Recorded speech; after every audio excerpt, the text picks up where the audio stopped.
So Ejnar, now we're looking at the gas cooler system, right? And Yes. this is what is, along with the ejector system that we saw downstairs, what is really critical to enabling the operation, efficient operation of a CO2 system in a hot ambient climate.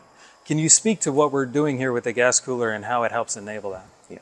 First of all, we doesn't need it here in Denmark because we have a cold climate.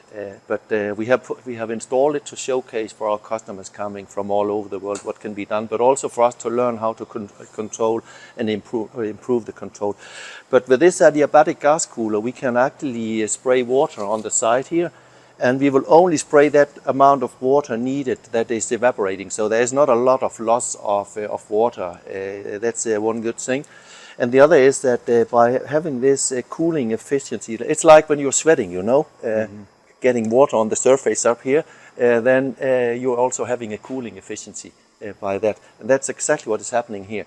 And it will give us about between 5 and 7 Kelvin of extra cooling, which is extremely important when we go into hot climate, because it's a very efficient way of getting the system running in an improved way. Especially and those hotter climates tend to be the drier climates. And so you have more of that dry bulb versus wet bulb separation, which this creates that opportunity for.